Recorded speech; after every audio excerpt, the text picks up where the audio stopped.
ഊട്ടി പട്ടണത്തിൻ്റെ തിരക്കുകൾക്കിടയിൽ നിന്ന് അല്പസ്വല്പം മാറിയൊരിടം. ഈയൊരു കവാടം കാണുമ്പോൾ നിങ്ങൾക്ക് തോന്നില്ലേ ഇത് എവിടെയാണ്? ഊട്ടി പട്ടണത്തിൽ നിന്ന് ഏകദേശം 1.5 കിലോമീറ്റർ സഞ്ചരിച്ചാൽ വന്നെത്തിപ്പെടാവുന്ന ഒരു മുരുകൻ്റെ ക്ഷേത്രമാണ് കേട്ടോ ഇവിടെ.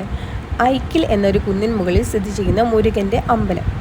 അതായത് സമുദ്രനിരപ്പിൽ നിന്നും ഏകദേശം 6600 അടി ഉയരത്തിൽ സ്ഥിതി ചെയ്യുന്ന ഒരു മുരുകൻ്റെ ക്ഷേത്രമാണ് കേട്ടോ ഇവിടെ. ഈ ഒരു ക്ഷേത്രം എന്തിനാപ്പം നിങ്ങളെ കാണിക്കുന്നത് എന്നുള്ളൊരു ചിന്ത നിങ്ങൾക്കിപ്പോൾ വന്നില്ലേ? ഒരു പ്രത്യേകതയുണ്ട് കേട്ടോ. അതായത് 108 പടികൾ ചവിട്ടി നമ്മൾ മുകളിലേക്ക് ചെന്ന് കയറിയാൽ ഏകദേശം 40 അടി ഉയരത്തിൽ സ്ഥിതി ചെയ്യുന്ന മലേഷ്യയിലെ മുരുക പ്രതിമയോട് സാദൃശ്യമുള്ളൊരു പ്രതിമയുണ്ട് കേട്ടോ ഇവിടെ. അതായത് മുരുകൻ്റെ ശില. ഈ ഒരു ശില നിർമ്മിക്കാൻ 2009 തുടങ്ങിയിട്ട് 2011 കേട്ടോ പൂർത്തീകരിച്ചിട്ടുള്ളത്. രാവിലെ 8 മണി മുതൽ വൈകുന്നേരം 4 മണി വരെയാണ് ഈ ക്ഷേത്രത്തിൽ ദർശന സമയമായിട്ടുള്ളത്. മറ്റൊരു പ്രത്യേകത എന്താണെന്ന് വെച്ചാൽ ഈ ഒരു ക്ഷേത്രത്തിൽ നമ്മൾ മുന്നോട്ട് കയറിപ്പോയാൽ നമുക്ക് ഈ ഊട്ടി പട്ടണത്തിലെ എല്ലാ കാഴ്ചകളും നമുക്ക് ഒറ്റയടിക്ക് കാണാനും സാധിക്കും. ഒരു പീസ്ഫുള്ളായിട്ടുള്ള ഒരു അന്തരീക്ഷമാണ് കേട്ടോ ഇവിടെ.